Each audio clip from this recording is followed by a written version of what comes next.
There's a good chance you're dealing with a middleman, like me, when you get your medicines. That's because PBMs and insurers are often the same company. We even own big chain pharmacies and are buying your doctor's office. We decide what medicines you can get, where you get them, and how much you pay. It's a win-win. For me. When middlemen own it all, you lose. Visit phrma.org/middlemen to learn more. Paid for by Pharma. Every day, thousands of Comcast engineers and technologists, like Kunle, put people at the heart of everything they create. In the average household, there are dozens of connected devices. Here in the Comcast family, we're building an integrated in-home Wi-Fi solution for millions of families like my own. It brings people together in meaningful ways. Kunle and his team are building a Wi-Fi experience that connects 1 billion devices every year. Learn more about how Comcast is redefining the future of connectivity at comcastcorporation.com/Wi-Fi.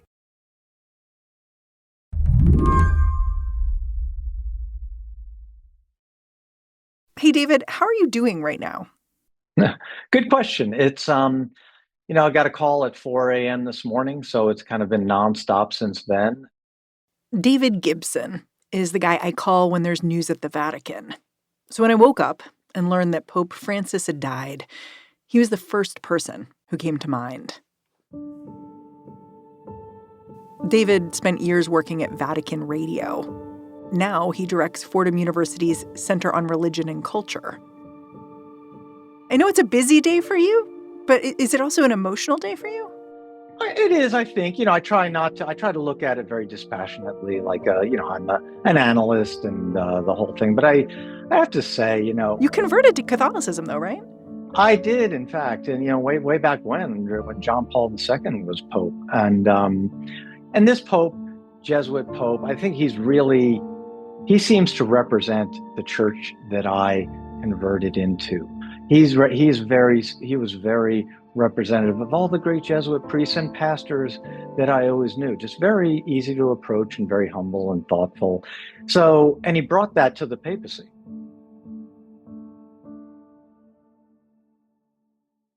Yeah, there's a picture that I've seen going around on social media of Pope Francis speaking in a church. Maybe he's giving a sermon and he's holding hands with a young girl. Do you have a favorite picture in your mind when you remember Francis?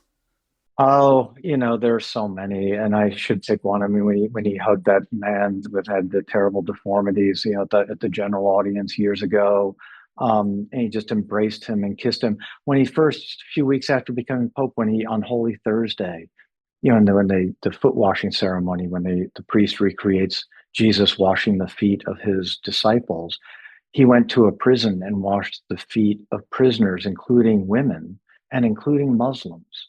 That, really spoke so much to me. But all of it, I was there in the square, in St. Peter's Square, March 13th, 2013, when he walks out on that balcony, and you didn't know what to expect. Honestly, nobody knew, Pope Francis, you kind of had this thumbnail bios of him, but it was just a moment and you wanted to say something. And all of a sudden he just puts up his hand and he says, Buonasera, and you sort of knew the vibe shift had happened. As opposed to saying something in Latin or. Yeah, exactly. And, sort of some kind of Caesar, like, hail, my countrymen, I am your Pope, Even in death, David says, Pope Francis seemed determined to make a point. He died the day after Easter, after all, which is the most important day of the Christian year. This Pope, he was able to come out on the balcony one last time. He was able to go out in the Pope-mobile one last time, have people see him. And in a sense, that's why it was such a shock.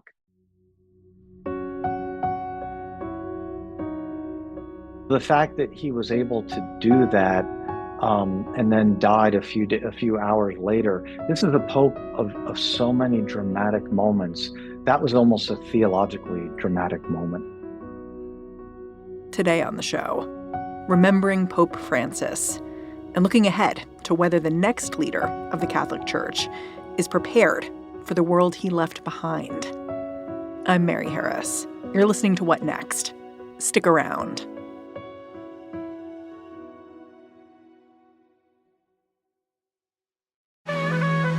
This podcast is brought to you by Progressive Insurance.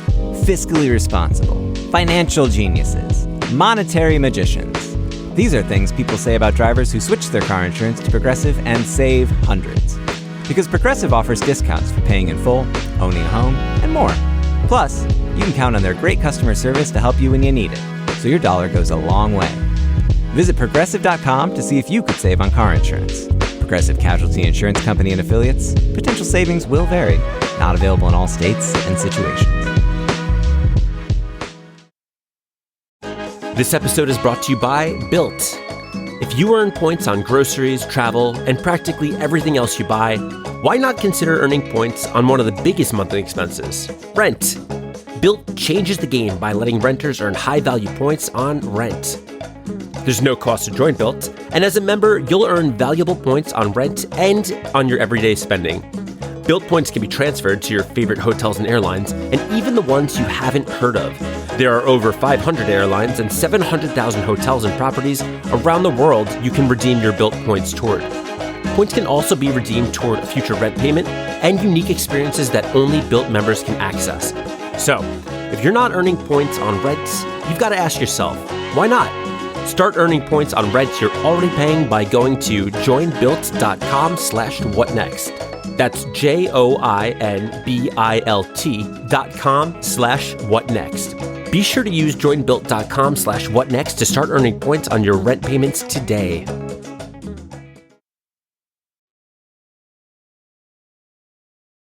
I want to spend the first half of our conversation remembering Pope Francis if we can. For people who aren't familiar with his story, can you tell it to me a little bit? Because he's got a unique biography. He's the first pope from South America. Where would you start talking about what shaped him? Really, I think what shaped him was his experience in South America. You got to remember as well, even though he's the first pope from outside Europe, really effectively, outside the Mediterranean basin, the first pope from the Southern Hemisphere, first pope from Latin America, he is the son of Italian immigrants who fled Mussolini's fascist Italy.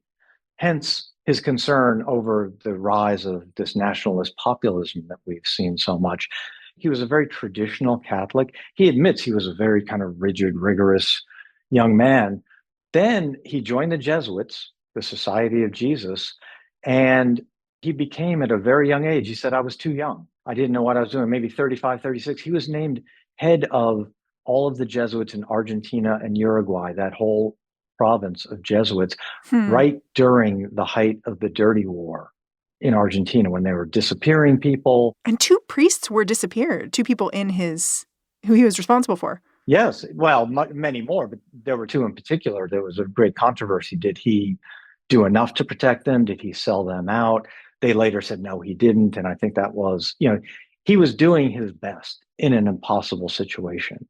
And he admits he himself made some mistakes. He had friends, Catholic and non-Catholic, who were disappeared. He hid some people. It was a terrible, terrible time. That's why I think he was so outspoken in what he's seen happening in politics around the world. Bergoglio's stint as head of the region's Jesuits ended in the 90s. Even he admitted he'd had too much of an authoritarian streak back then, and his time in exile changed him. And that outsider sensibility is, I think, if not one of the keys, if not the key to understanding who Bergoglio, Pope Francis, was. Even he was exiled up to Cordoba, hours away from Buenos Aires for a couple of years, no contact whatsoever. His mail was checked. He was really persona non grata within the whole Jesuit Society of Jesus, which is extraordinary. Yeah, his allies were told not to contact him. Like he was sent away. I know. And that also, in a way, paved the way for him to become a bishop and a cardinal. Jesuits are forbidden from seeking higher ecclesiastical office. You're not supposed to want to be a bishop. You're not supposed to be a cardinal. But because he was on the outs, he was chosen to be an auxiliary bishop for the cardinal in Buenos Aires, who later, as he was retiring, he got Vatican to appoint Bergoglio his successor. So he was really an accidental pope in many ways. And then, He goes to Rome in 2005 after Pope John Paul II dies. He finishes second, as far as we know. It's all supposed to be secret, but the Vatican's an Italian village. Everybody talks. He finished second in the balloting to Joseph Ratzinger, who became Benedict XVI. Fast forward 8 years, Benedict resigns. Scandals roiling the Vatican. Benedict resigns. He's 76. Bergoglio comes back. He's done. Nobody's going to, his time was over. The thought was that he was too old. Exactly.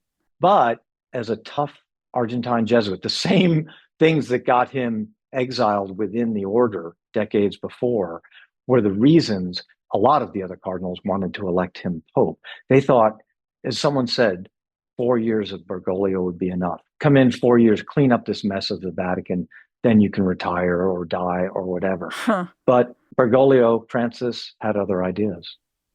Can I go back to the time in exile? Because it seems to me it changed how he thought about leadership. Like, he talked about how he wasn't actually an arch-conservative, but he had a way of leading that was quite authoritarian.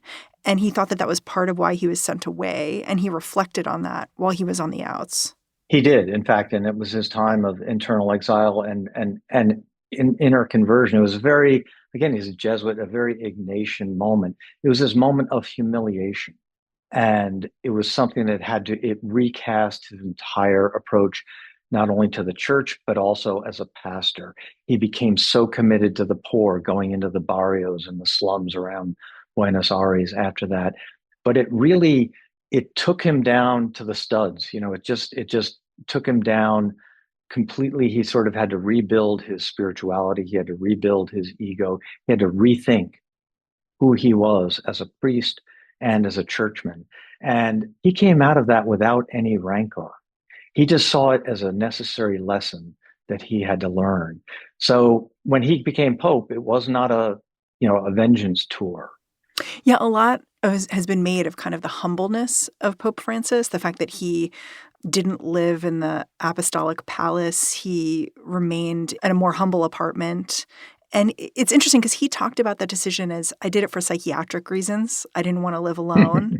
And he was reported to have posted a sign on the door saying, "No whining," which it just feels like it's just such a different approach to politics than we see today, when I feel like there's so much whining out there. Yeah, he doesn't, he was so generous and so loving, so inclusive, so charitable for the rest of the world. But for his own cardinals, he didn't have a lot of patience. He didn't have a lot of patience with whining. He called one of them Cardinal Muller, who was a conservative who complained about him after he left the Vatican. He said, he's a child. He just didn't have any time for that kind of whining. He said, you're here to serve. This is why you are called.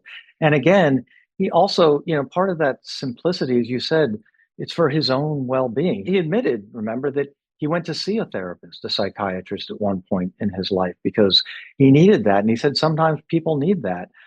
For a pope to admit that is extraordinary. But he also said, the apostolic palace, the rooms are huge, but the doors are small. He needed to be around people. He needed that interaction. So there he was living in basically the Vatican guest house, where all the cardinals are now going to be gathering from around the world before the conclave. And he went down to the Vatican cafeteria and stood in line and got, meals with everybody else. I mean, that's remarkable. But he said, one of his great lines, he said, we have to be normal. So can we talk about some of the changes Pope Francis made while he was serving? Because you'll correct me if I'm wrong. I don't feel like there were major changes to doctrine. I feel like there were changes in tone and approach. Is that correct? I think that is largely correct. There were a few changes to the death penalty.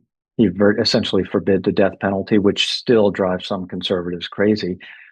The church had advocated for the death penalty centuries ago. He's saying, no, that was wrong. And there are many who say, no, the church can't say it's wrong. Otherwise, the whole thing falls down like a house of cards. He said that's ridiculous. He was quoted as talking about, for instance, gay priests to journalists. And basically saying, if a person's gay and they seek God and they have goodwill, who am I to judge? And I feel like who am I to judge became his motto in a lot of things. Not everything, but a lot of things. And that's true. But I think people misunderstand that as if he was permissive, that he didn't care. I think it's the opposite. He was asked about, can gay men become priests? And by the way, just last year, he said explicitly aloud that gay men could become priests, even though previous popes had said, no way, they can't become priests. So he did change some things.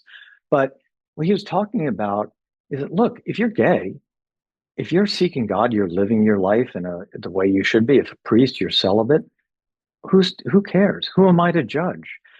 Part of that gets at one of the central changes in this papacy. Again, which you said rightly, it's more of a tone, but it's a big tone. He puts sex back in its place. The church is so associated with issues of sex and sexuality. And he said, that's crazy. He said, why are we so focused on sins below the belt? That's his term, not mine. That's the way he talked in a very colloquial way. We're so focused on the sins below the belt. What about the landlord who cheats his tenant? The boss who cheats his workers out of their wages? Or the government that demonizes migrants? Exactly. Bingo. Exactly. As he said in that letter to the bishops, which was directed at Donald Trump and J.D. Vance. For him, the poor, the suffering, protecting the earth, protecting life in all of its forms, justice, economic justice. I mean, he was to the left of Bernie Sanders in many ways. Bernie Sanders, who he invited to the Vatican, by the way. But, for him, those were the things that Jesus talked about. What do you make of the fact that the day before he died, the Pope met with J.D. Vance, who he'd basically been beefing with online for months? I mean, J.D. Vance, a converted Catholic, really had some harsh words for the church in a lot of different ways, especially around migration. And then he meets with him. And then the next day he dies. Like, how does that all come together for you? Well, you can't really script it, although someone would try, but they would get laughed out of the writer's room. I think, again, both men got what they wanted from that. I think J.D. Vance wanted a picture with the Pope. Everyone wants a picture with the Pope. He wanted to show that, hey, I'm still Catholic. I'm still here. Neither one was going to apologize for their beliefs or change them. I think on the Pope's part, his meeting with J.D. Vance, a guy who had accused the bishops in the church of welcoming migrants only because they wanted government money, who accused the Pope of bad faith in his dealings, all of these kind of harsh things. The Pope said, I don't care about that. You're here at the Vatican, you're with your family, come on in, you can have this picture, you can see that I'm going to welcome you. In a sense, it was Pope Francis, that his legacy was that photo saying, no matter what you say about me, you're still welcome here. And I think that, in a sense, him welcoming J.D. Vance was another message. They go low, we go high. Yeah, exactly. Well put. And, I think J.D. Vance is lucky that the Vatican doesn't have the walls that Donald Trump wants to build around the United States.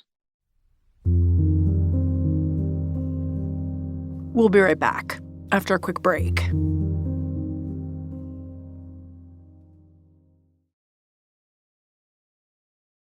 This episode is brought to you by Saks Fifth Avenue. Shopping at Saks is a great way to discover the best new styles and elevate your everyday look, especially when you're short on time. The great thing about Saks.com is that it is always open 24 hours a day, which means you can browse from the comfort of your own home. Saks makes it really easy to find your favorite brands, and they offer amazing style inspiration. I'm not exaggerating when I say my jaw dropped at the shearling leather biker jacket I found. And that's not even mentioning the Alice and Olivia sequined mini dress I had my eye on. Whether you're refreshing your entire wardrobe or shopping for a vacation, Saks makes it fun and easy. So if you're looking for a fun, effortless shopping experience and you want to elevate your personal style, head on over to Saks. That's Saks.com for everyday inspiration. Don't miss your chance to spring into deals at Lowe's. Right now, get a free 60-volt Toro battery when you purchase a select 60-volt Toro electric mower. Plus, buy 3 19.3-ounce vegetable and herb Bonnie plants for just $10. It's time to give your yard a grow-up. Lowe's, we help, you save. Valid through 4/23. Selection varies by location. While supplies last. Discount taken at time of purchase. Actual plant size and selection varies by location. Excludes Alaska and Hawaii. The spirit of innovation is deeply ingrained in America, and Google is helping Americans innovate in ways both big and small. The Department of Defense is working with Google to help secure America's digital defense systems, from establishing cloud-based zero-trust solutions to deploying the latest AI technology. This is a new era of American innovation. Find out more at g.co/American innovation. Okay, so I have recently seen Conclave. So I'm feeling probably like I know more than I actually do about what's about to happen. So can you just lay out for those who haven't been watching movies like me, what happens now?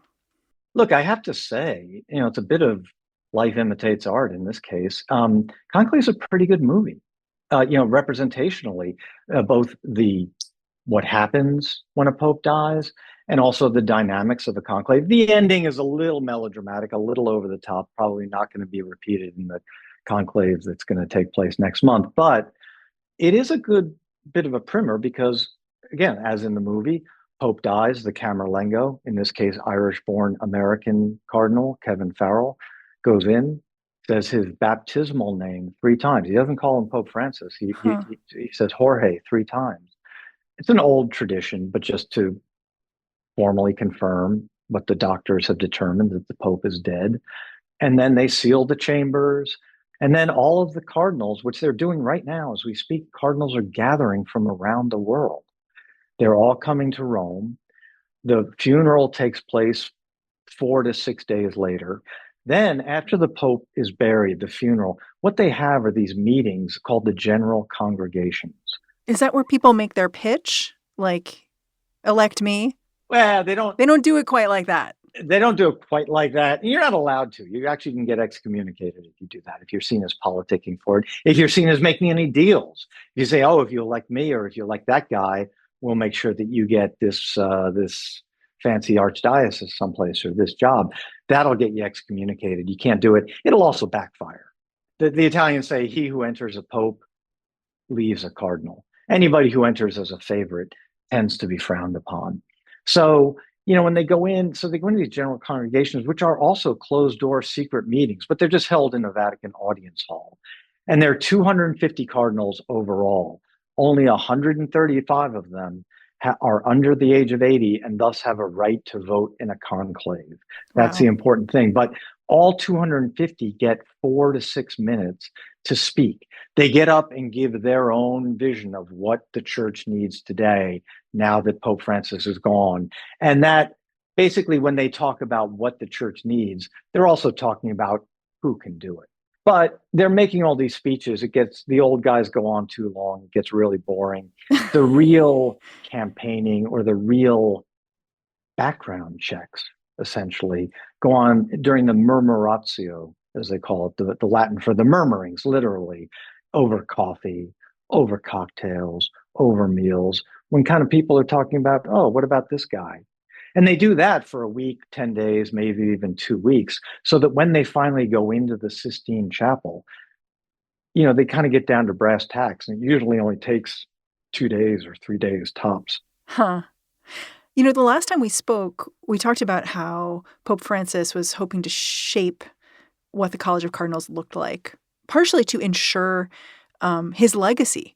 Basically, make sure he could stay alive and replacing cardinals long enough that no matter what happened when he died, the church wouldn't take a sudden turn, especially to the right. Did he succeed in that? I'll tell you after the conclave elects somebody.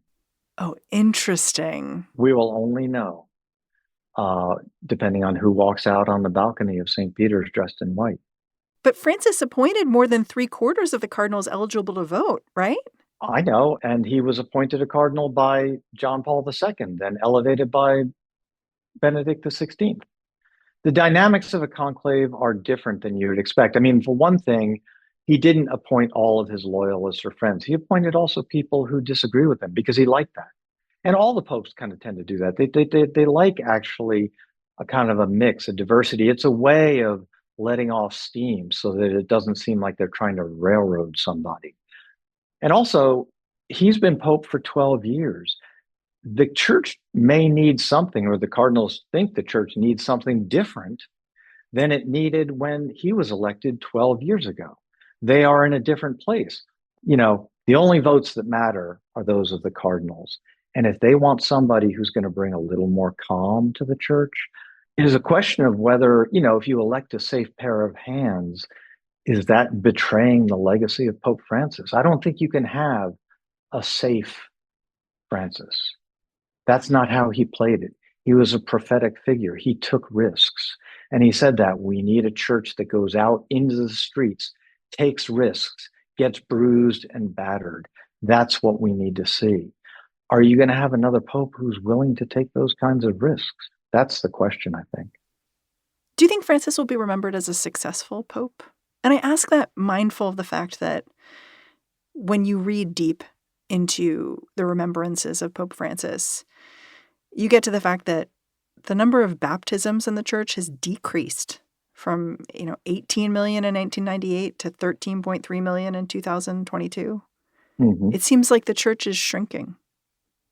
Well, in many ways, it depends on your frame. If you're talking about the United States, yes, although immigration has boosted some of that, but those are trend lines that way pre-existed him. If you judge Francis a failure on that metric, Benedict XVI was a failure.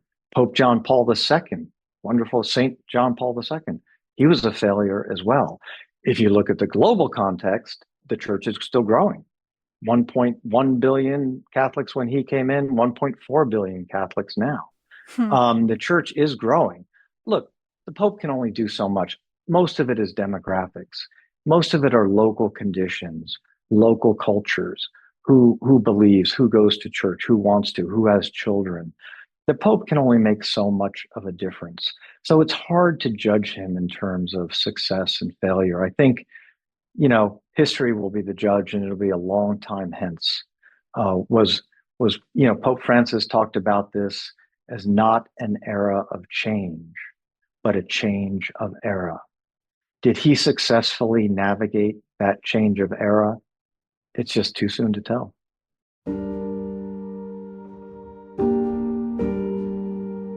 David Gibson, I always love having you on the show. I'm sorry it's under this circumstance, but thanks for coming and telling us some more about the Pope. Thank you so much. Great to be here. David Gibson is the director of Fordham University's Center on Religion and Culture. And that's our show. What Next is produced by Paige Osburn, Elena Schwartz, Rob Gunther, Anna Phillips, Madeline Ducharme, and Ethan Oberman. Ben Richmond is the Senior Director of Podcast Operations here at Slate. And I'm Mary Harris. Go track me down on Blue Sky. Say hello. I'm at Mary Harris. Thanks for listening. Catch you back here next time.